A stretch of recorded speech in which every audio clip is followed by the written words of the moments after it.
8 of The Whistleblower. My name is Ian Trent, and joining me today is a fantastic panel of water polo legends. Let's first up meet the Australian Water Polo Referees Director and the former FINA referee from Sydney, Mr. Phil Bauer. Good evening, Phil. Good evening, Ian. Are you well? The Roosters are going well, so you're always well. Yes, mate. Yeah, and we're ready for Melbourne on Thursday night. Should be a ripper. Now, yes. One man that it will be going for Melbourne, not even arguably Australia's top referee. He is Australia's top referee. Certainly its most decorated whistleblower from lockdown deep in Melbourne's, well, what, southwest, is it? Southwest? West. Oh, we go southwest. Yep. Danny Flahive. Hi, Dan. Good evening, all. How are we? We're very lucky to have you. If the Maggies were playing tonight, we wouldn't be sitting there with us. So exactly right. I'd love to have a standing, that's for sure.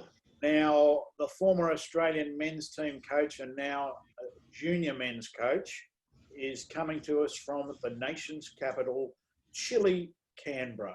Welcome, John Fox. Good evening, Ian, and fellow panellists. And yeah, looking forward to asking our special guest, Daniel Marsden, tonight a few interesting and tough questions. And well, I think we'll be expecting some honest and informative answers from Daniel. Very much looking forward to it, Foxy. Finally, a rookie panellist tonight, a media guru and a Balmain stalwart, James Falzon. Welcome. Thank you very much for having me. And esteemed panellists. I look forward to being part of it. So be gentle on me as a rookie. Looking forward to it. You will be fine. Now, our special guest, of course, as Foxy indicated, Daniel Marsden, coming up soon. But first, some notes on communication. Now, during the program, we'd love your questions, audience. And if you have a look at the bottom of your screen, the Q&A box, if you just tap onto that, log in your questions, and we will do our best to answer anything that you bring to us. Also, we love to hear your feedback on the show, whether it's good or bad. Some comments are great. And the address there, whistleblower polo, one word that was, @gmail.com. Please give us some feedback. And our Instagram account is whistleblower polo, hashtag who is TWB, the whistleblower. Love to hear from you. Okay, some news around. I did purchase some Delfina masks last week because Tyler Martin's a friend and they look absolutely fantastic. But Phil, they are our show's first sponsor. How good is that? It's fantastic, Ian. Tyler came on this week and all our guests from now on will be getting a mask. I'll send them out to them. And hopefully we can do a lot of good for Delfina as well. Because, a local boy, local Des Moines boy, played for Australia, starting his own business and really going well. Here you go. I've got mine on now. My Greg Hunt impersonation, I actually got it on. The one thing I'd like to ask Tyler is, if you've got glasses on, how do you stop them from fogging up when you put the mask on? Anyhow, that's... $1 million question. Minnie? Apparently there are lots of people with the same problem. Okay, a little bit of news too. A couple of weeks old there, John Hahn is moving into the coaching ranks. I found that pretty interesting, straight into coaching Des Moines ladies, Phil. It's very interesting, yeah. Yeah, really different change from Maureen O'Toole. Yeah, and John is also playing, which is going to make it harder and harder for him, but he knows a lot about water polo and he's very keen. And I mean, he's been at Des Moines since the first time he ever swam. So I think he'll be very successful. Yes, I've coached against him at school level. He's pretty good, and that will be very interesting. All right. So, Minnie, just quickly, was that on the cards? Has that been on the cards for a while? That just happened? Don't know the politics behind it. Phil knows all the politics. I don't know anything that happens at Des Moines. Well, I think it's a great move that he's coaching. I've seen him coach with some of the younger kids, and he's coached a lot of the young Balmain boys at a school level, and they rave about him. They say he's a fantastic coach. Quite often he's coached with AJ. They kind of coach together, and John's obviously the calmer influence, and AJ brings a little bit of excitement. So I'm not sure if he's going to bring AJ in as the special coach or manager of the girls team, but the guys really have a great rapport with him and say he's a great coach, and I look forward to seeing it. But again, how do you balance that with playing? I think that's going to be a really hard challenge. As a lot of you guys know, it takes a lot of time and effort to coach a National League team, and it's quite hard to balance that with work and with also playing yourself. So I think how he'll manage that will be interesting to kind of see. Okay, that was Mr. and Mrs. Trent with their Delphina masks on. Susan had a much nicer one on than I had, but everybody just get a hold of Tyler, and he has coached against John Hahn too, and they're terrific mates and they're good blokes, and it should be very interesting. Okay, another little thing that I thought we should mention was the Australian senior team's alumni program. Now, gentlemen, some of you would be involved in that. It involves referees, players, coaches, physios, you name it, anybody who's been involved in an Australian senior team. Acacia Gophers in particular is behind it. Originally, Kathy Parks set something up years and years and years ago, and Acacia's got the ball now, and I think it's a great idea. What do you think? Yeah, I think it's a great idea. As long as they go forward with it and they organise functions, and we actually do something as a group. Well, that's the idea. So if they don't get the support that it deserves, it's a handy club. It's going to be a big club of people, and it'd be great to see a lot of the old timers back into it as well. I think it's fantastic. Okay, and of course, Danny, they've included referees, which is good. Very good. Yeah, we don't feel like we're being left out anymore. It's great. Okay, it's game time now, and we're going to now check out. We've got 6 video clips for Danny and Phil in particular to have a look at and highlight exclusions away from the ball. Gentlemen, the court is yours.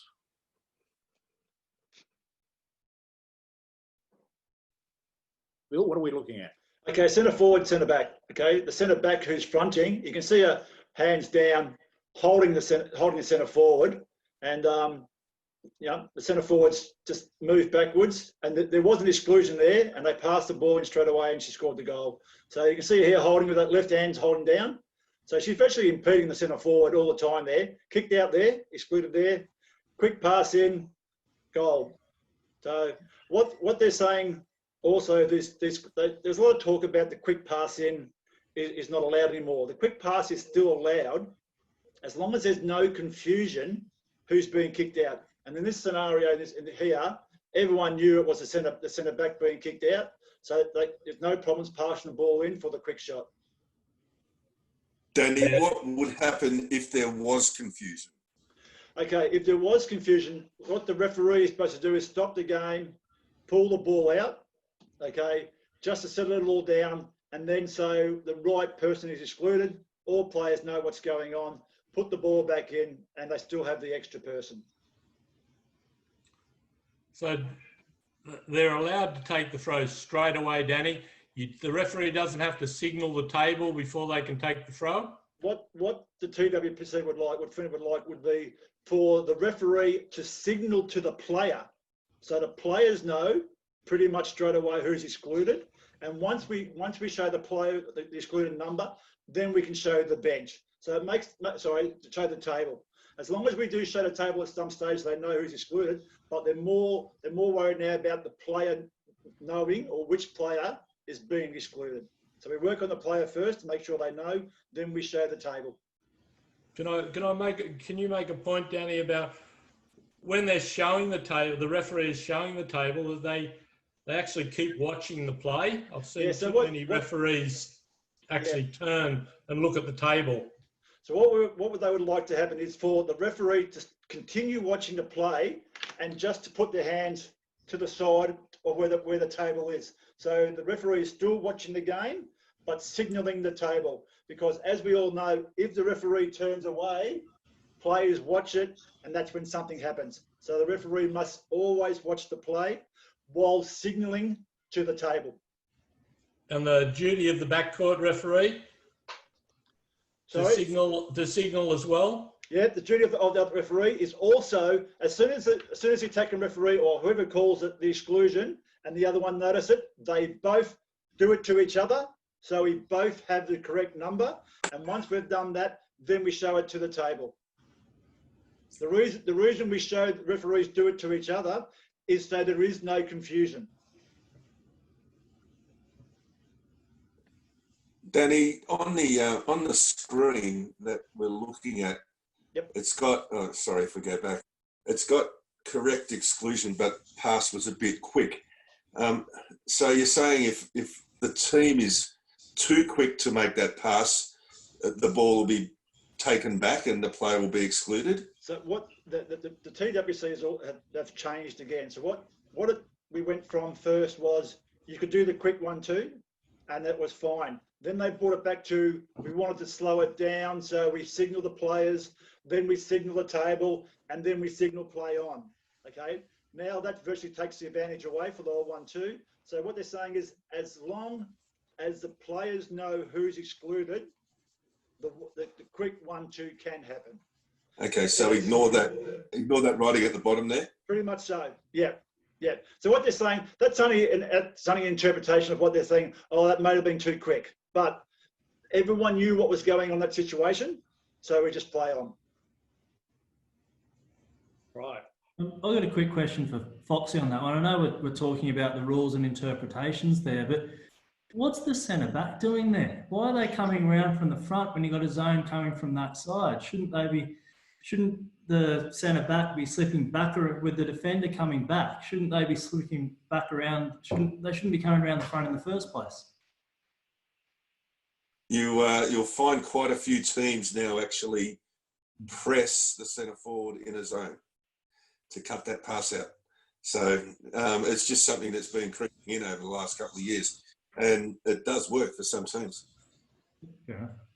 The thing about it, James, is that the centre back can't readjust, so it's only one spot there that it looks a bit strange, but the rest of it they're going okay. So that was just my thought. But anyhow, let's go on to segment number 2. Thank you, Mr. Magic. Here it is.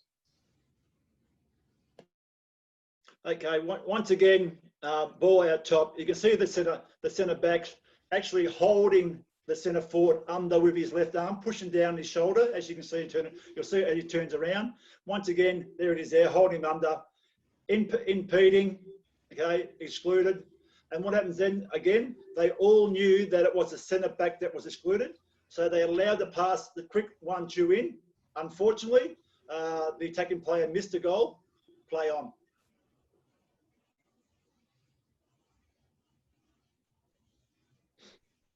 I think that one was pretty obvious.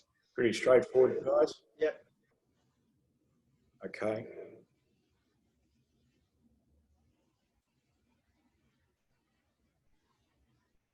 Okay, once again, centre backs. It should have, for me, it should have been excluded, 1 or 2 seconds earlier. As you can, thanks, Scotty. We'll show it again here. All right, got his hands down. He's all over his back. He's, impeding him, sinking him, 2 hands over. Okay, centre forward's got his hands up. Exclusion all the time. And we can't be as referees. We can't be afraid not to call those exclusions off the ball.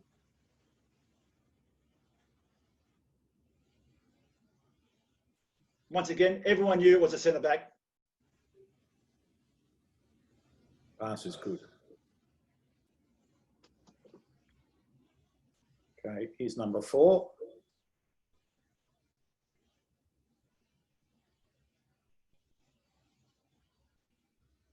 Okay, I haven't seen this one. Consider it again.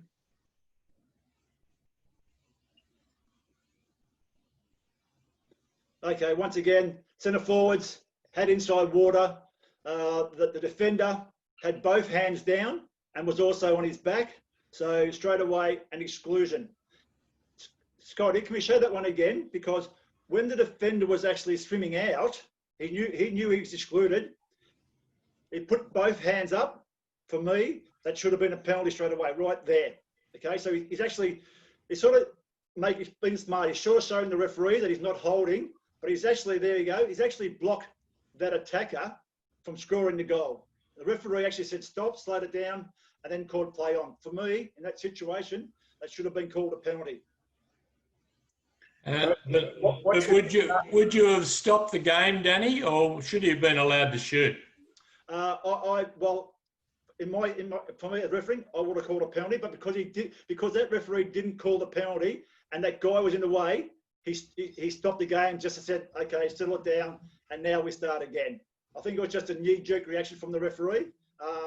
He shouldn't let it go, and then if that attacking player had a shot and it hit the defender, it's a penalty anyway, because he should have moved out the way. So Daniel, he didn't have much scope to move out of the way, did he really? Well, he could have ducked under the water. No, he could have swam the other way, back out through the field of play and right around. So, it's up to the defender to get out of the way of the attacking players. And he didn't do it. He had plenty of time, he was smart and he got away with it. So, but, 90%, 95% of the time, I think that would have been called a penalty. All right. Number 5. Okay, that one was really obvious on the left-hand catch. The defender was just manhandling, just sinking him right there, sinking him, not even knowing where the ball is or the player, what was going on. Exclusion all the time. Once again, quick pass in because the guy was outside the 6 metre mark. Quick pass in, shot, goal. Good example of the quick 1-2. And the instructions from TWPC now is, virtually any holding on the perimeter is going to be an exclusion. The attacking player is trying to work. He's doing a lot of work. He knows what's going on, knows where the ball is. The defender had no idea and just was a 2 hands hold, sinking, instructions, you're gone. And once again, everyone knew it was him who was excluded. The quick 1-2, goal was scored.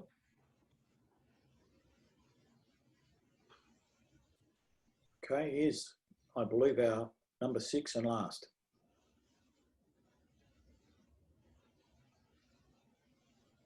Okay, this is a very good video if you can watch it again to talk through it. Okay, once again the centre forward, centre backs trying to front, holding the cross pass straight across in front. Okay, now that attacker, they've called play on in that situation, but realistically, that under the new rules, that's a penalty, and that was at last year's Worlds, so should have been a penalty. So quick pass in, the girl has a shot, hits a crossbar, falls in front of the other attacking player, and if we let it go a bit further, she's fouled there, that's a penalty. Unfortunately, the referee didn't call it. We don't know why, but there was the quick pass in, shot, ball lands in front of the attacking player, in front of goals, fouled from behind. That should have been a penalty. Yeah, that's been a penalty for the last 10 years, hasn't it? Yeah. So even under the old rules, that was a penalty. Okay.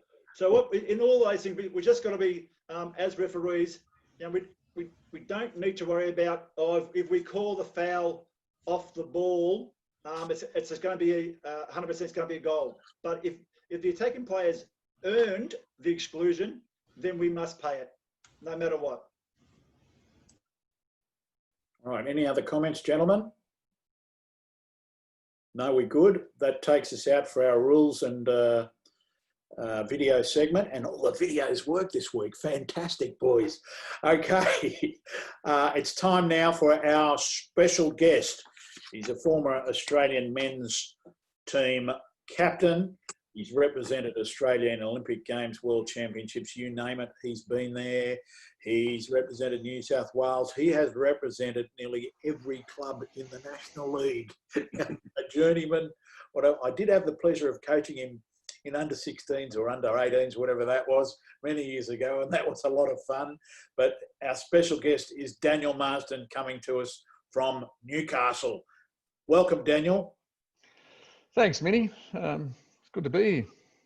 Fantastic to have you. Okay, let's go straight into it, eh? Where did it all start for Daniel Marsden regarding water polo? How did you get into the game? I actually started playing at school. My older brother was playing at Drummoyne Boys High, and when I started in Year 7, actually the first couple of weeks they had trials for New South Wales CHS, the regional team. So because he was playing, we ended up going down to Balmain Baths, purely because the advice that we got was that if you wanted to have a some longevity and a career and end up playing at a higher level, Balmain was a better choice than Drummoyne, because Drummoyne only had a pretty much a social club back in those days. So It is. It is. So that was the decision, because we enjoyed playing it and we wanted to play it a bit more outside of school. We ended up down at Dorney Baths, which was absolutely wonderful. Okay, Phil? Phil's got his mute, I think. You got to turn yourself on, Phil. I apologise. Your biggest influence coming up, Daniel? So, from those sort of under 18s. Yeah, I mean, I was fortunate because as I said, I started playing at Drummoyne. I went to the trials when I first went to Year 7. So, and I was a goalkeeper back in the days, and I only went to the trials to watch. So one of the regions, the Manly region, didn't have a goalkeeper, so I ended up getting thrown in goals. So I was only 13 at the time, I think, and played, and the Manly team was quite good. So I played in goals for those guys, and we did quite well. I think we won the little trial championship thing that they had, and then they wanted to select me in the CHS squad, and then they found out I was still in Year 7 and only 13 years old. So they sort of said, "Oh, you're a bit young," but that sort of springboarded me into a number of different areas. So I had some wonderful coaches at Balmain, obviously yourself included, Phil. My first coach at Balmain was a guy who you would remember, Phil, Kevin Fender, and Kevin Fender was a nuggety left-hander, Garbo, back in the old days of the Garbos, when they picked up the big steel bins and emptied them. So he was a fairly nuggety, strong sort of a bloke, and he was wonderful. He couldn't say a sentence without swearing, which was perfect for us. And he looked after us. So we started in 6th grade, and Kevin said something to me one day which I turned around back on him, and it stayed with me forever. He used to tell us not to get our ability mixed up with our ambition, and I turned around and said to him, "Mate, I'll never let my ability stop my ambition." And sure enough, when I realised being in goals and getting balls thrown at you at 100 miles an hour wasn't doing it for me, I started playing out in the field. And again, that happened at a CHS tournament. I made my first schoolboys tournament as a goalkeeper with Guy Newman. Guy Newman was the number 2, and I was the number 1 goalkeeper. As you all know, Guy went on to play with us in the '92 Olympic Games, so he was no slouch. And I got annoyed because we weren't scoring enough goals, and the coach said, "Why don't you go out there and show us how it's done?" So me being me, I did, and scored a number of goals. And then they said, "Okay, well, how about you stay out in the field and we'll put Guy in goals?" And that's history shows the rest, I guess. So you were a very handy young player, I recall. Were you right at the start of it? Were you getting used to playing underage against overage kids? Did you do that a lot? Because I remember that team that we had. You were younger than everybody. Yeah. That's how water polo used to be. As I said, you started in a grade at your level. So Balmain 6th grade was pretty much all the young Balmain guys, and our coach and mentor was Kevin. We used to call him Kevin Bloody Fender because that was his favourite word, bloody.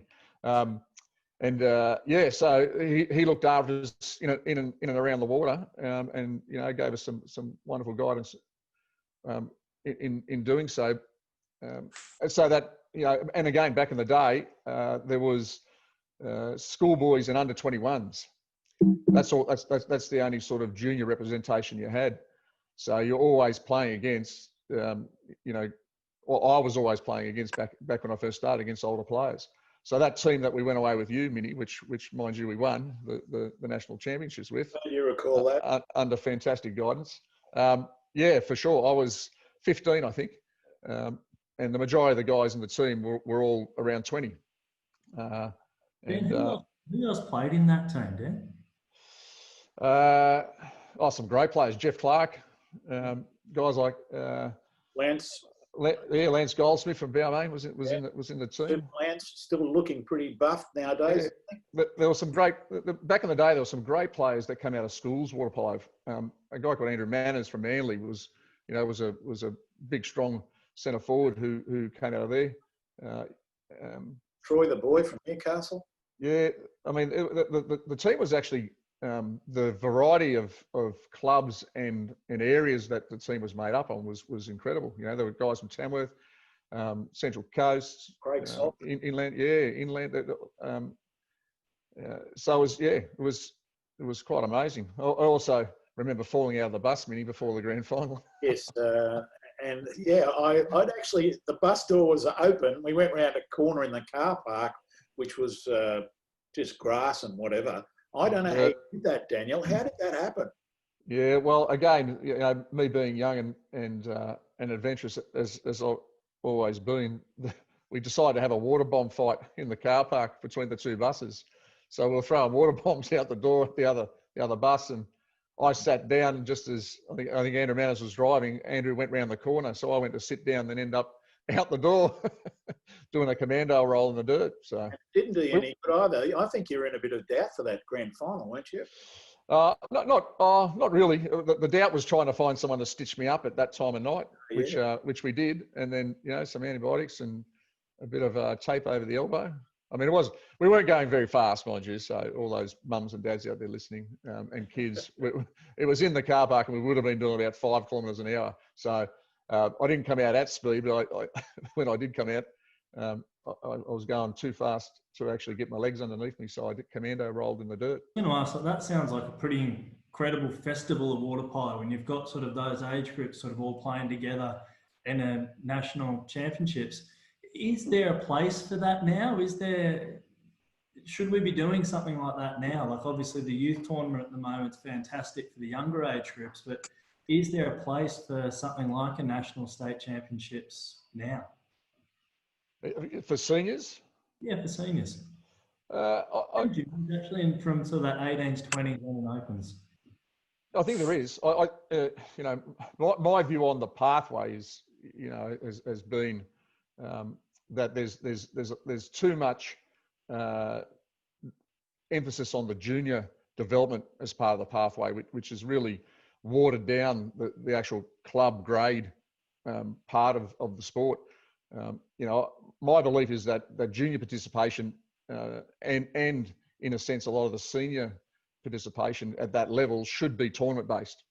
Yeah. So you shouldn't be playing week in, week out as an age group or outside of club as in a regular competition in that sense, because if you want to be successful at the elite level, you've got to perform in a tournament. That's it. You got 2 weeks to put everything out there and be successful. And unfortunately, we moved away from a lot of that sort of tournament-based stuff.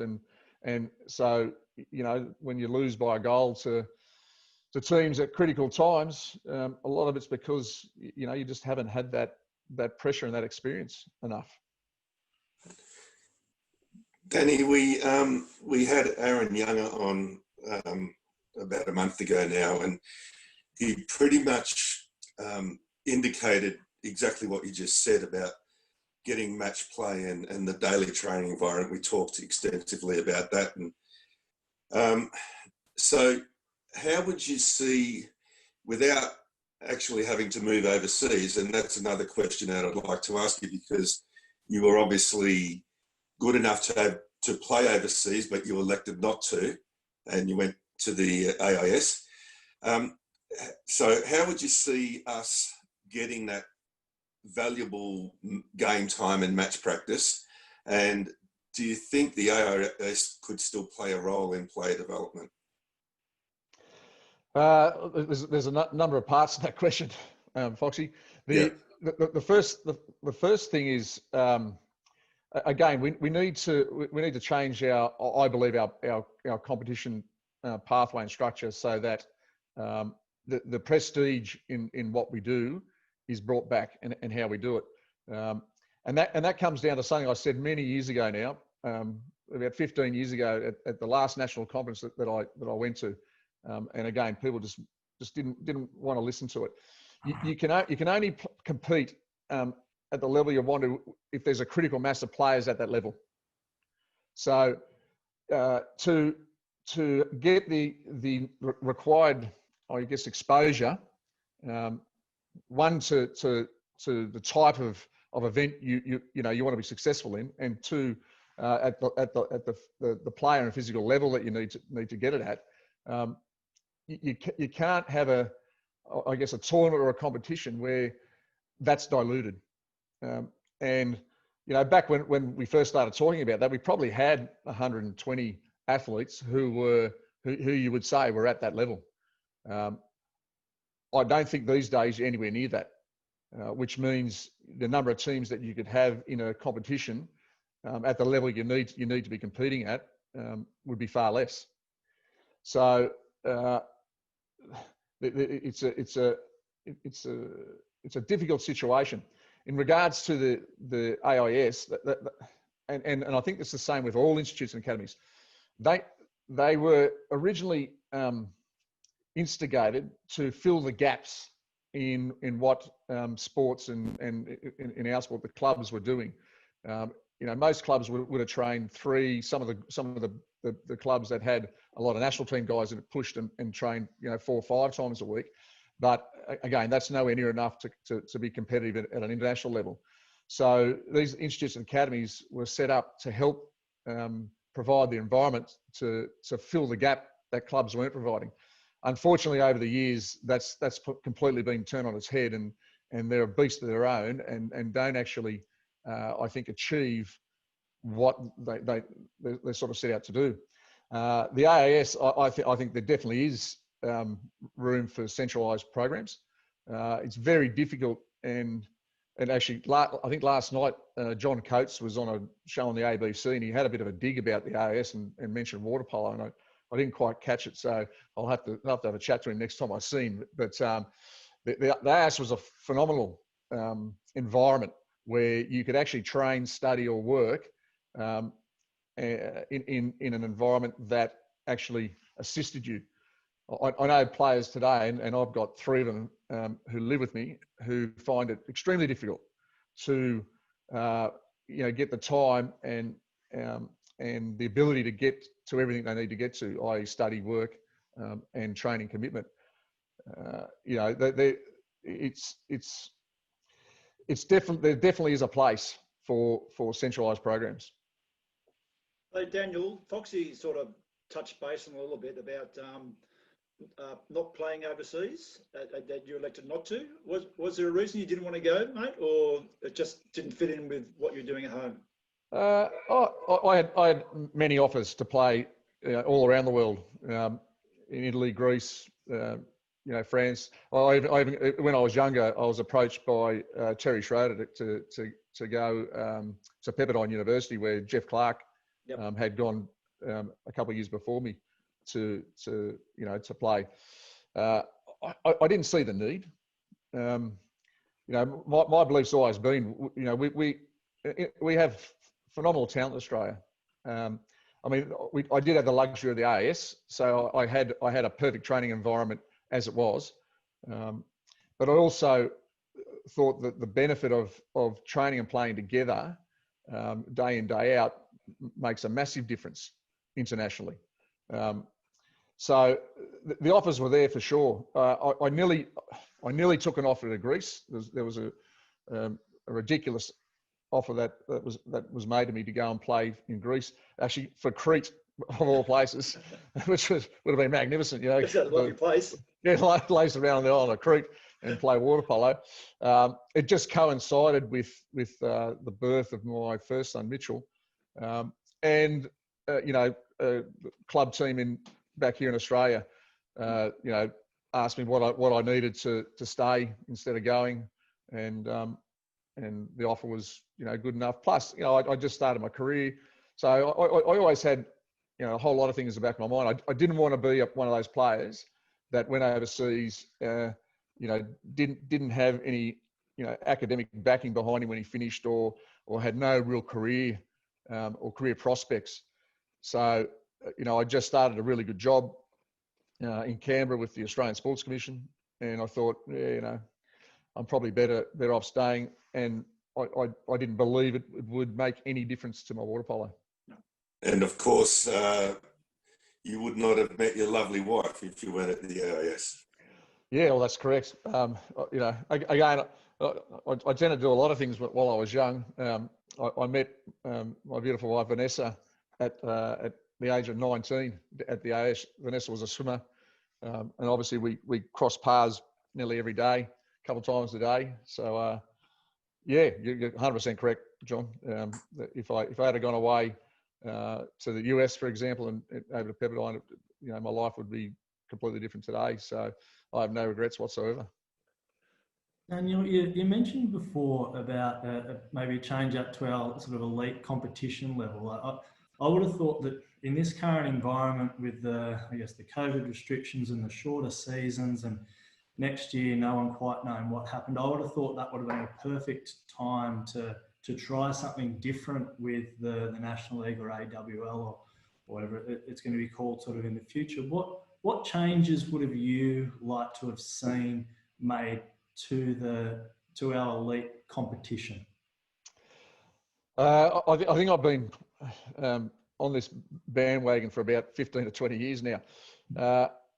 As I said, it's difficult because if a club doesn't have a team in their elite competition, they lose their elite players, right? Which takes away from the club's ability to develop younger players and the prestige for the club and all those sort of things. So having a league that has has all the, you know, the major club teams in the country makes it very difficult to field, you know, quality teams across the board. So my belief was, and it has been for a long time now, you need to bring back the Australian Club Championship style of tournament, where it's 1 week or a week and a bit early in the year, where clubs can go and compete and make them, you know, and prove themselves as the best club in Australia. The cost to do it is a whole lot less for clubs. The ability to attract international players, and I'm talking about marquee international players, you know, not USA B team players, which, you know, the USA B teams never existed, but they all seem to have played for it. You can, because of the time of year in January where it used to be, you can attract, you know, some quality players internationally to come out and be a part, especially for club teams like, you know, in the Hunter now. We find it very difficult to raise the money every year, let alone, you know, bring in imports and have to pay for them and house them and all those sorts of things. So it provides an avenue for a club like Hunter to bring someone in for a couple of weeks, maybe a week before, to, you know, do a bit of training and then head down to Canberra or wherever the tournament may be and compete for a week. And then, you know, you get the bonus of having that talent as part of your squad. All these players in your team and the other teams you play against get exposed to it.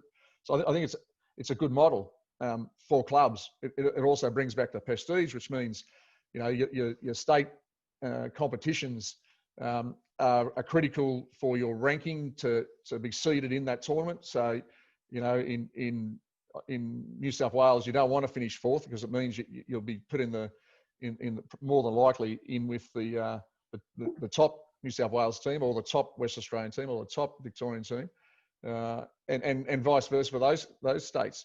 You know, finishing second in WA means you get a much harder draw, or finishing third or fourth means you get a much harder draw, Victoria, same deal. Queensland, same deal. So it means that it would hopefully bring back a lot of, as I said, a lot of prestige to those state level competitions. And that then flows down to what I experienced when I was a kid. You know, our goal wasn't to make a National League team. Our goal was to make 5th grade and then 4th grade, then 3rd grade, you know, and one day hopefully, you know, make 1st grade. If you're lucky enough to have some representative experiences along the way, that was fantastic, you know. But realistically, your club polo was the most prestigious thing you could play. You know, those games we had, you know, at Gunnamatta Bay and down at Dorney Bars, where you'd have all 6 men's grades and the top 4 women's grades play, starting at, you know, started at 9 o'clock in the morning and finished at 5 o'clock in the afternoon, were just incredible. And then how does that's great for the clubs. How do you see that then growing the sport even further? Well, I guess it puts the focus back on the clubs and the clubs' ability to, because they're the people on the ground that find the players and develop them. To expect you know, a state association or an institute academy to do those things is never gonna work. It's too hard, and it generally takes away from what the clubs are trying to achieve. Obviously, once, you know, there needs to be a level above, you know, that club championship level, which then represents your critical mass of players who you know you believe are at an international level.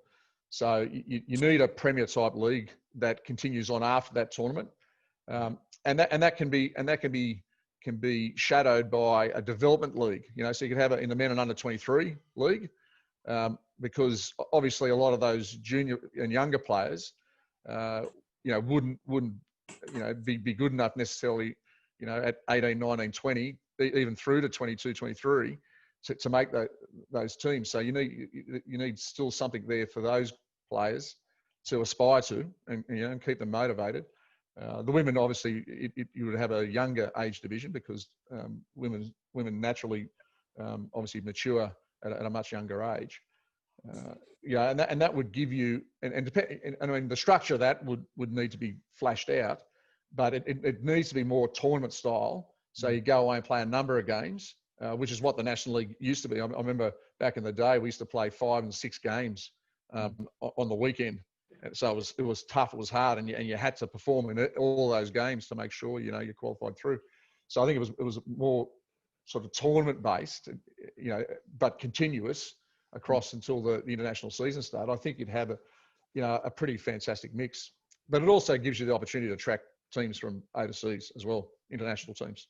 Yeah, it does, and that's also marketable. You can sell that to a network. You can sell that to actually put that elite comp. You put that on TV. You generate interest around that. That's where you get your big media support as well. Yeah, well, 100%. You know, and that was, I think, Andrew Murray from Drummoyne, who's a great mate of mine.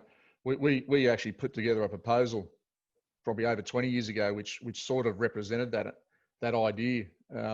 And through contacts of Andrews and other people, you know, we already had interest from Fox and some of those other networks, you know, because we believe that countries like Japan would be keen, you know, even countries like Singapore, New Zealand, were all keen, and they're all teams who over the years have played in our National League. You know, Canada, I nearly guarantee that the Americans, you know, they struggle for all those players who are outside their collegiate system. You know, they could easily be a part of this sort of a structure. Daniel, you made good on your education, and you mentioned that you worked at the Australian Sports Commission, and then you went on to become General Manager of Unisport Australia. Is that General Manager? Is that the correct term? Oh, it was a Chief Executive Officer. So in the same sense, yeah. So yeah. So, and my question, and I remember when you were working with them, you did talk about the possibility of a National League set up funded by the universities. And given the current climate and some clubs struggling, are you still have you still got that mindset that it could be university funded National League? Most definitely, it could be a source of funding, a major source of funding. Universities have millions and millions of dollars in marketing budgets and promotional budgets. And if the competition lent itself, especially if there was international teams involved as well, then the opportunity for them to promote the university on an international scale, especially in Asia, is a big ticket item for universities. And I think that it wouldn't be too hard to attract 5 or 6 universities to come on board and be a part of this. I mean, we already have a lot of those universities involved in some of the clubs now. Obviously, you wouldn't want to take that funding away from the clubs. It would have to be a separate sort of program, but most definitely, yeah, 100%. So Daniel, just a bit of a change of subject. Many sort of mentioned it earlier on the promo about you're a bit of a journeyman and you've played for a lot of National League clubs and coached. How many of you actually played for, coached? And would you say there's one that you really enjoyed more than the other, or would that be too hard to say? I mean, I've always enjoyed my water polo no matter where I was. And unfortunately, when the National League first started, Balmain didn't have a team. So I played for Canberra. Well, actually, for the AIS back in the original East Coast Challenge or whatever it used to be called. Yeah. And then Canberra had a team. So I played for Canberra. I played for Canberra for, I think, 4 or 8 years maybe. And then got poached across to play for Sydney Uni. I played for well, actually, I then got approached by Melbourne Barbarians. Yes. And here's the irony. The first season that I was going to go down and play for Melbourne Barbarians, they pulled out of the competition. And because they pulled out of the competition, they said none of the players could play in the National League. Yeah. And I said, well, how does that affect me? Because I've never played for them. Yeah. I've got nothing to do with them other than the fact that I was going to play this year. And they said, oh, well, you nominated for them, so you can't play. And I just shake my head. But so I never actually got to play a game for the Melbourne Barbarians. And I ended up in Queensland. I actually played for Victoria in the national championships. Yeah. But never got to play National League down in Victoria. And then I moved up to as John said, to Brisbane because I took on the role as CEO of Australian University Sport. And so the first year I got up there, I got asked to coach by a number of the guys that I grew up playing with, who were then playing with the Barracudas. So I agreed, and we had a very successful year. We actually won the National League. It was the first time a Queensland senior men's team has ever won a national championship, so it was quite special. And then I sort of, again, the player situation became an issue because there were 2 teams up there, and there weren't the critical mass of players to actually to fill 2 good teams.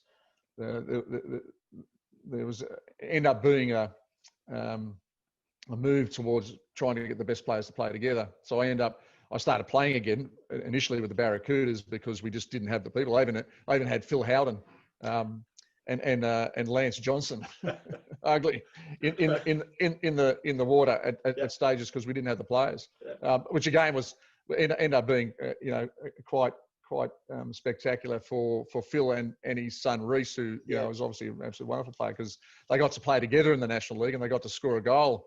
They both got to score a goal in the National League when they played, which I know is extremely special because I've had the same opportunity to play with my kids and being a game where we all scored and those sorts of things.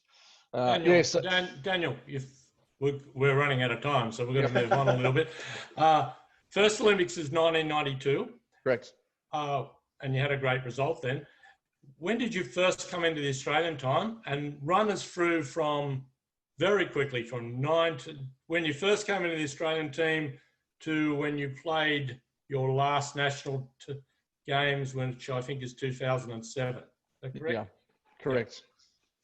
Yeah, well, I was actually, my first official Australian team was 89, went away to the World Cup in 1989. And then I played right through to 2000, where I resigned from the team. I had to get a couple of operations to put my body back together, but I sat out for a couple of years and then got motivated again when the World Championships were given to Melbourne in 2007. So I came back at the sprightly age of 36 and made the team to play in the World Championships in 2007. Tell us about 1992. 5th place. Yeah, your first Olympic Games is it's like deer in the headlights sort of stuff. It's you're not quite sure what to expect, and we had a number of players who had been to Olympic Games before, and we had a really good shot at doing well. Unfortunately, the game against the CIS, I think, was one of our critical games that we needed to win, which unfortunately we didn't. And our first game against the Americans, we lost by a goal, so it put us out of the top 4. But we still had a good chance to get a great result, and we ended up having to play Hungary in the game for 5th and 6th, and had a wonderful result. Scored the winning goal with about 20 seconds to go in the game, and held their last attack out, and celebrated accordingly. Yeah, we've heard about 96 previously from, I think it was Foxy. Do you want to add anything there, or that we get straight on to 2000 where you captained the team? And everyone's going to ask you about the hairdo there. Okay, just briefly on 96 was probably the most disappointing time for anyone who was involved in the program. We had a fantastic team. The environment that we went, that was, I guess, was created when we went to the qualifying tournament probably wasn't fantastic, and it hurt us. We had our 2 left-handers, Jeff Clark and Paul Oman, were sick in our game against the Greeks, who we should have beaten quite convincingly. We lost, which then put pressure on us to beat Romania, and the Romanians came out with nothing to lose, and it was devastating to lose that game by a goal, which put us out of the Olympic Games. There's a whole lot of things around that which may not have been the best decisions by people outside of the control of the players, but in the end it was a really bitter lesson, which meant we for most of us we had to go another 4 years. So I know players at the moment would be feeling probably a similar kind of dread that if the games don't go on next year, then some of them may not get their chance, and others may have to put another 3 years of work in to get to their next Olympic Games. So when we got to Sydney, it was magnificent. The majority of the team sort of stayed together, and the build-up before that was brilliant, because World Cup, we had World Cup, World Championships all in Australia leading into it. So it was fantastic for our family and friends to come and see us play at that level, and being made the captain, I think, was just the icing on the cake. Very special, very privileged, and and a wonderful Olympic Games. Unfortunately, the result wasn't what we would have wanted it to be. When we continue to lose games by a goal, and my belief is the reason for that is we've never had the people around the team who believed that they, as most of us players believe, that we could win, which always really gave me the shits. When you had Australian officials who would put all these other European teams up on a pedestal, and have this belief that for some reason we weren't as good. My belief has always been we're actually as good, if not better, than the teams that we were competing against. We just needed the leadership, I guess, to instill the belief. I certainly had it, and a number of other players had it when they played, but you're only as good as your weakest link. And when people are constantly being told they're not good enough, or they're doing things incorrectly, and putting all these other teams up on a pedestal, when that critical goal you have to score comes up, that little voice in the back of people's heads says, I can't do it, and they don't. Whereas the Europeans always believe that they can beat anybody. So generally they'll score that goal, and we don't. And that's the saddest thing, I guess, about Australian teams in my experience. Do you want to comment about the haircut? The haircuts, even as a kid, I loved. You did say haircuts, didn't you? Yeah, haircuts. Yeah. Okay. Sydney wasn't my first. I'd saved the shark fin mohawk for nearly a decade, because when it was announced in '93 that it was going to be in Sydney, I thought, I'll do something special with that. And I had always under my mind a shark fin mohawk, but the '92 Barcelona Olympic Games, I had a flat top with a map of Australia carved out the back. Yep. I had my head shaved with a boxing kangaroo on the back of my head. I think that was the '98 World Championships in Perth, which their photo actually made the New York Times. Actually the LA Times, because a polo mate of mine sent me a copy. But I've had all sorts of different mohawks and funny coloured hair and everything else. But the shark fin mohawk, obviously the men's team's called the Sharks. It's quite an intimidating sort of look, which was part of my persona, I guess, when I played.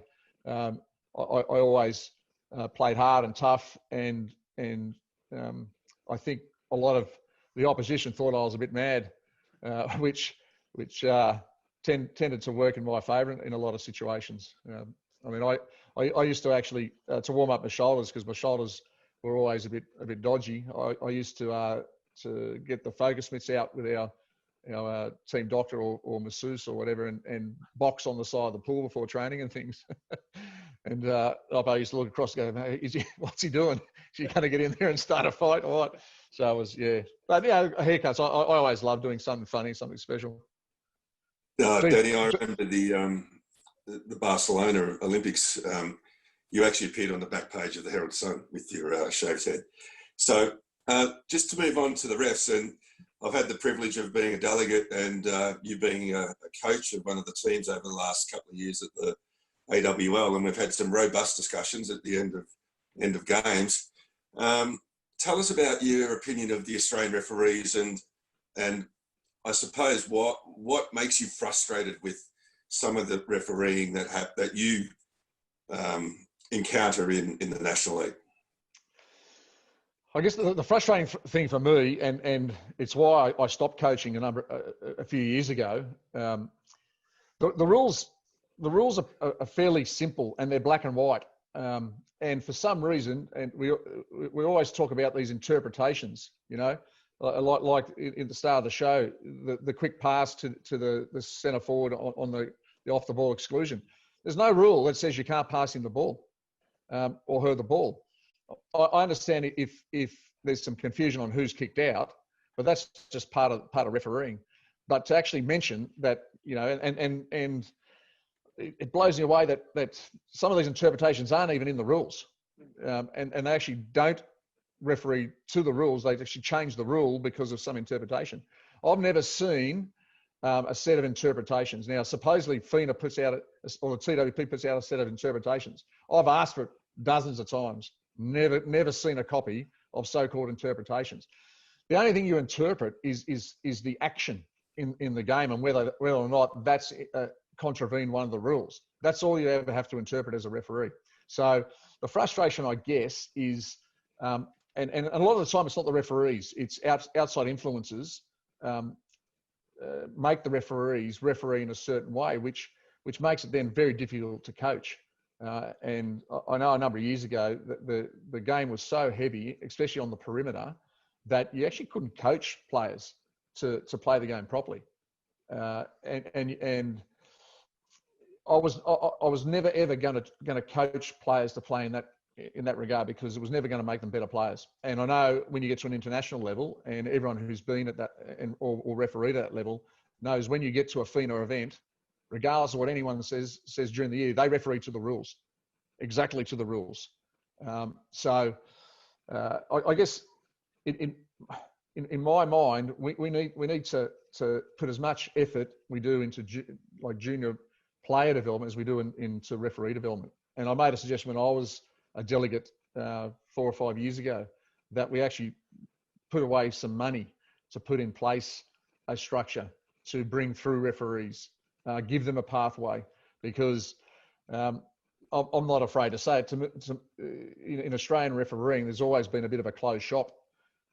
So anyone who was coming through and wanted to actually have a pathway sort of hit a ceiling because there was a hierarchy. You know, older referees who'd been around, you know, were waiting their turn, and you know, sorry, young fella or young girl, you have to wait your turn before you get a chance. To me, that's ridiculous. It's like anything. If you're good enough, then you should be there. And I think if you can change that culture, bring in a proper pathway that rewards referees, just like you know, there's a pathway for players and coaches to a lesser extent, I guess.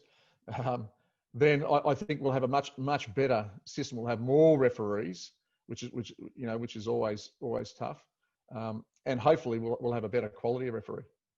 That sounds fantastic, mate. But unfortunately, we're always been told, you know, for the last 5-10 years, the Referees Association has always been told there's no money in the budget to send referees to, you know, do training camps, to go interstate and referee better games.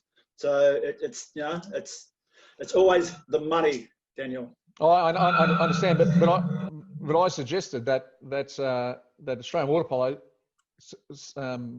go to the clubs and say, can you raise another $5,000 each club, each team?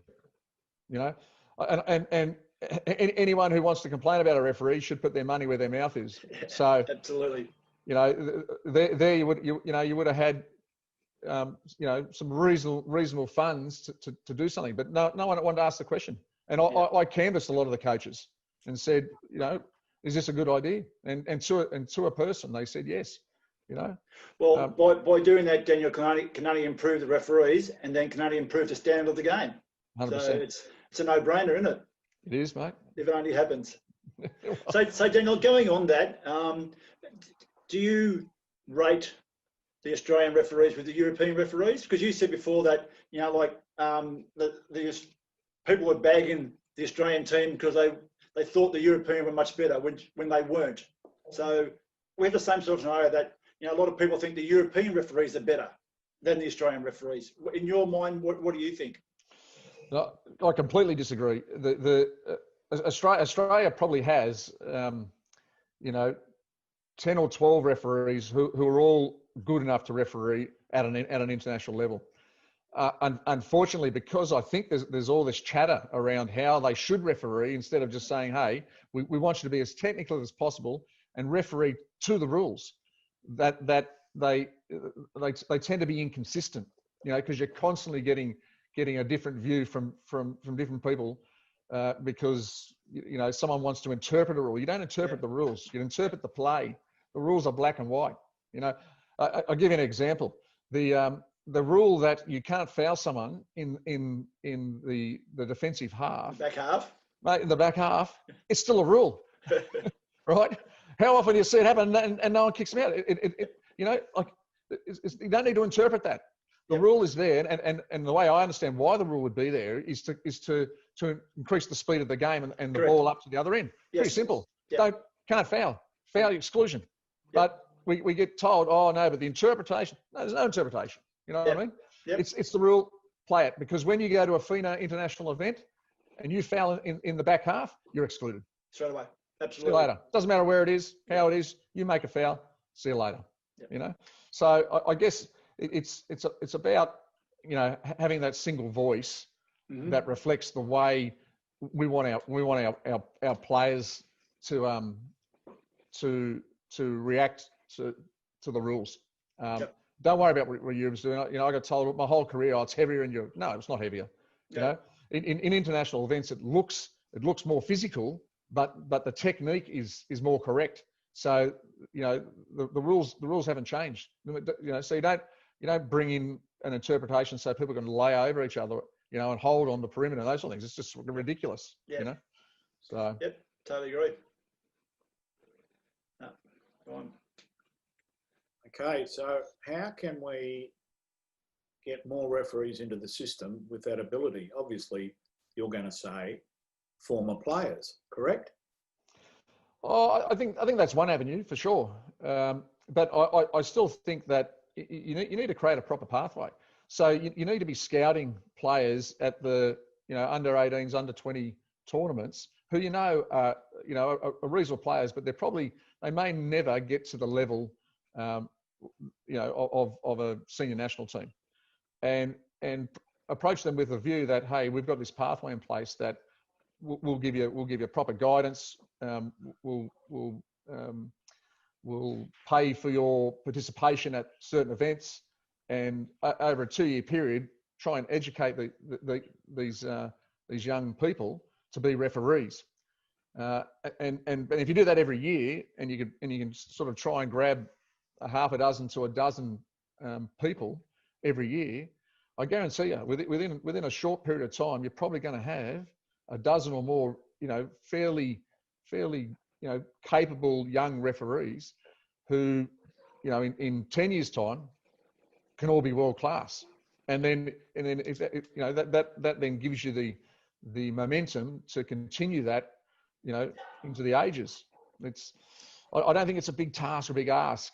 The amount of time that I know that the coaching directors like Phil put into trying to improve what the referees do is huge. And if that time can be channeled into a proper system and structure, I think the results we would get would be fantastic. And and unfortunately for the old referees who've been around for a long time, they may not get to where they want to go. That's just how it is. The same with players, mate. As I said, there's about 40 Australian senior players, men and women, who might not go to an Olympic Games because of one reason or another with this COVID stuff. So it's tragic, but that's life. Yeah, I think that's what you're saying, Daniel, is fair. Go on, Phil. Okay, Daniel, I agree wholeheartedly with what you said, but we need the coaches to be on board with this. I coached juniors in Sydney, I was, and every week I go and I'm watching a game before, and there's just coaches abusing young referees, and really out of line. And the referees never seem to get backed up in New South Wales, by our state association. And that's why young guys don't want to referee. Mm. That's really sad. As you all know, I'm fairly vocal as a coach. I draw the line when younger people are refereeing. I try not to influence them as much as I would an older or senior referee. But again, if there's a proper structure in place and there's someone there who's mentoring, these young referees that can step in and sanction coaches like they should be, because obviously young people are scared to pull out a card. Who wants to give a 30, 40-year-old man or woman a card when you're only 15 or 16? It's scary. It's a scary thought. So the structure needs to provide that mentoring as part of it, which we don't do. I see it, Phil, that all these young referees, and there's no one there to try and advise them or help them. Sometimes they're lucky to have a more senior referee on the other side of the pool. So I agree wholeheartedly. It's very intimidating. That's why we need to change the structure and actually have a proper process in place and a proper structure to support referees, because it's the toughest gig. It's the hardest game in the world, I think, to officiate. The rules aren't necessarily simple, and the players are fantastic at manipulating their movements and the way the game looks from the water. So it makes it very difficult. But that's part of I guess the reason some people like me are attracted to it, because you can have a lot of fun playing with people's minds. Daniel, couple of things. Well, I want to get on to coaching, and I want to ask you about Sure. what you want to do in coaching. But before that, how do you rate yourself as a parent watching your own kids play and thinking back, because I had a lot to do with your parents. Yeah. I would say they were pretty close to the perfect water polo parents for a coach. How are you compared to them? It depends in what sort of context. Obviously, when I'm just sitting on the side of the pool and watching, I can get pretty vocal as a spectator does. You know, I've had the privilege to be able to coach my kids from a very young age. You know, which has been a wonderful experience for me. You know, but I've never as a parent pushed my kids. Never didn't even push them to play water polo. And you know, as Foxy mentioned early in the broadcast, my wife Vanessa was an Australian swimmer, and we met at the AIS. And people used to say to us when the kids were younger, you know, why aren't they swimming? You know, like they should be in the pool swimming and all this and things. And we said, well, you know, they'll do what they want to do. They played soccer, you know, they played AFL, they did all these other things. Eventually, because they were around the pool so much, they end up becoming water polo players. And they were I guess lucky that they had someone who could educate them in their basic skills. So their basic skills were obviously at a quite high level from a young age. But we've never pushed them. You know, our kids have always made their own decisions.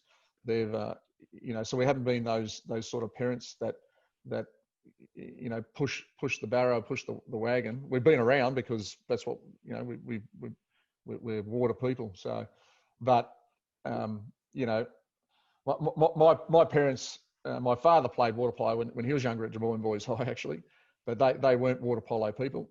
They were sporty sort of people, but same thing. They let me make my own decisions. They allowed me to make a decision at the age of 15 when I was offered a scholarship to the AIS to leave home and go down to the AIS. You know, for a parent, like I think of that now as a parent, and that's a horrendous decision to allow your child to make. You know, I chose to go. So I mean, you know, so I turned 16, I think, about a month before I went down, and spent 17 years in Canberra. You know, so yeah, you're correct. I mean, my parents were absolutely wonderful. They supported me. My mum even worked a second job to help pay for me to you know, compete and play. My dad and my mum always helped out at the pool. My dad was actually the treasurer of New South Wales Water Polo for a number of years. You know, to help the sport and all those sort of things. So yeah, I agree wholeheartedly. They were amazing parents of athletes. Me, yeah. I mean, you can ask my kids that question, I guess. But yeah, mate. You know, I have my positives as well as my negatives, and I'll wear them both proudly. Yeah, I asked your daughter at a training camp about you, and she said, "Yeah, he's taught me a lot, but I know more now." So, yeah, and she thinks she's a better coach. I want to get on to coaching. So you've coached plenty of National League teams, and I know you've put your hand up to coach Australian junior teams, but you've never got at the job. Are you still interested? Oh, I think so. My view, I guess, is if the environment's right and the mandate's there to get the team and the players at a level they need to be at without any sort of roadblocks, I'd definitely be interested. So, you know, I mean, I love, as you know, I love the game. I love playing it. I really get a kick out of coaching and instilling the belief in players that they are, you know, they can do amazing things. And I've been lucky enough to have, you know, to coach some pretty great teams and get some fantastic results. So, you know, it's something I'll probably do until I can't, and one way or another. And certainly, if the opportunity is there, I would, you know, have a good hard think and consider it in the context that it was presented to me. Well, I think most of the people I know that have played with you enjoy playing under you, so hopefully you do keep doing that. I was away with Dean on the weekend and he said he loved that season that you guys won up in Queensland. So he just really enjoyed playing polo that year. So hopefully you do keep coaching and keep involved. But I guess my question is, where do you kind of see water polo at the moment? From an international level, like how do you see the game being played there? And then at a more local level, how do you kind of see Australian water polo and fitting into that international stage? Again, we got some fantastic players, across the board in the men's and the women's programs. The sad part is I think we lose a lot of brilliant players because of the current system and structure. Because it's so, black and white. You need to turn up at 5 a.m. to this training session at an institute or academy, or you're not part of the program. Yes. Now that's not possible for a lot of athletes, and then coming through the ranks, the poor parents of athletes have to have, fairly significant funds to support their children, and I've experienced that. It costs a lot of money to provide them with the opportunities, which is really tough. And then, you lose, I think, a lot of talent that potentially, could be world class along the way. And then when you get to the national team, same thing happens. You have a look at most national teams over the past, 30 years have had players retire before their time, and at the peak of their careers, they're retiring. That's just insane. We're lucky to have a few players over the age of 30 in our Olympic teams, which is crazy. You have a look at the teams that perform the best at the Olympic Games. The majority of the team, are well into their late 20s, early 30s, and have played multiple Olympic Games. We still select athletes in our Olympic teams that are only going to play in one Olympic Games. And I don't take anything away from those athletes because they've done the work and those sort of things. But my view is if there's an athlete who we think can play in 3-4 Olympic Games, get them in early. I was around the national team back in the late 80s before the 88 Olympic Games, and I can tell you, players like Mark Odeman, Paul Odeman, myself were more than competitive against guys who went away in that Olympic team. Now, if we had had that experience before going to 92, maybe the 92 result would have been different. Maybe even the 88 result would have been different. It's just, I think it makes a massive difference. And we've got to start to look at how we can support our athletes so they can continue in our game for the longevity they need to be. And the women's no different. Women are retiring at the age of 20, 21, 22. Crazy. Right. If you were in a position of power at Water Polo Australia, what changes would you make to enable that, and then to also bring the next sort of wave through? Or what key changes would you make? I think, there needs to be guidance, and most people would agree, and I think there's been an effort to try and provide this over the years, but you always, hit these roadblocks at the state level and sometimes the club level. There needs to be a streamlined strategy and support mechanism from the top right through to the bottom.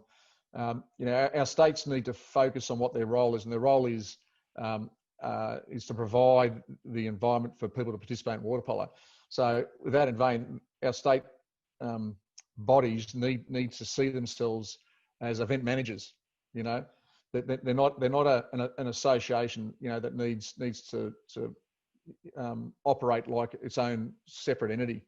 They need to be given strategy and guidance from the national body to use the limited resources they have to provide those experiences to the participants. Pair that with getting the competition structure right, and these other structures to get better coaches, better referees into the system and structure. I think then we'd have one of the best water polo environments in the world. And you know, it's hard decisions have to be made. You know, people have to, you know, unfortunately bite the bullet and say, we can't continue to do what we've always done, because, you know, we're going backwards at a rapid rate doing that. Okay, Daniel, as usual, time's beating us. So this marks the end normally when we ask you your opinion on players and coaches and venues, etc. The best player Australian that you have seen?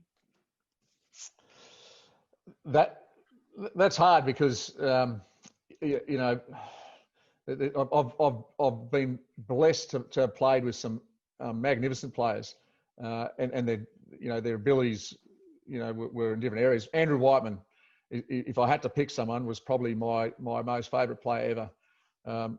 You know, and those who knew Andrew Bam Bam Whiteman, he was I think just on 6 foot or maybe even under 6 foot tall. He was a nuggety, hairy sort of a guy who you would not, chunky legs, would not have picked him as a water polo player. Yet his brain and his ability to make things happen and move the ball and give the pass right on the hand when it was needed was just incredible. You know, probably the most fun I ever had was playing with Andrew, because I knew I could do anything, and when I'd pop up and the ball would be on my hand, I could score a goal. Magnificent, you know. But, you know, then again, you know, players like Jeff Clark, you know, unrivaled in my view as a centre forward. You know, incredibly fast, big, strong, left-hander, amazing, you know. And then I could go on with Aussie players. And I know you're probably going to ask me, you know, internationally, but I never really had any inkling of idolising an international player ever in my career. I always saw them as the enemy. So I always looked at their faults. So every international player that I ever saw, ever played against, I always looked at what their weaknesses were, because that's how I was going to manipulate them. So I don't have any international players. I've only ever idolised and put up on a pedestal blokes that I saw day in, day out, and knew how they you know, played in the environment that I love playing in. That's Australia. Best coach? That's a tough one, because I've got a number of you sitting there looking at me. I've been coached by John. I've been coached by Phil, and I've been coached by you, Minnie. But I mean, I've always you know, got the best out of. It took the best out of all the coaches I've been involved. The coaches I enjoyed were coaches like Ian, you and Phil, who actually you know, make the players believe that they can do, you know, anything, and you know, they there's no limits on what they should be able to do in the game. You know, probably at the top end. Dennis Pocek was a different kind of Hungarian. You know, he was quiet, you know, but he knew how to understand and manage players and talk to them in a way that got the best out of them. So, you know, while you know, I valued the way that he spoke to everyone. You know, he again was that kind of mentality. So, you know, we need more. I think we need more coaches in Australia who believe in the talent and the player pool that we have here, and talk to players in a way that makes them feel like they're invincible. Okay, what's your favourite venue to play in? Okay. Dorney Bars, mate. Of course. When you grow up as a kid, you know, and you can jump in a pool any time of the day with a ball and have a shot and have a wrestle with your mates. You know, it's the ideal environment. And when you, as a kid, learn your trade playing the game we all love, no rules, pairs, and you can get someone put their feet on your shoulders and push your knee deep into the mud when you've run out of breath. you can't beat that. So, yeah, hands down, Dawny Bars. Don't forget the sausage sandwich. Yeah, and where else can a referee stand on the sideline and have a beer poured on his head from above? Absolutely. You know, what a great venue. How about the best Australian referee you've seen over the years? Yeah, I mean, that's hard. I think it's hard because, you know, I think it's been mentioned a number of times where consistency is really, really tough. So, and probably the most consistent referee for me back in the day was probably John Whitehouse. Yeah. You know, and he'll probably be shocked, but you know, the way referee you could pick as a player nearly every game. Whether he was the best referee, you know, that's probably debatable. But the consistency was there when he was at his peak, and I think, you know, he was rewarded by being given an Olympic final because of that consistency in the way he refereed, and obviously because I think both teams believe that he couldn't be bought. So, yeah, for my mind, it's that consistency. The best compliment I think you can pay a referee is that they didn't have an impact on the game, you know, and you didn't even know that they were refereeing. I think that's the best compliment you can pay a referee because it means they've done their job. They haven't influenced the outcome of the game, you know. And you've been able, as a player and as a coach, you've been able to ply your trade, you know, in a consistent and effective way.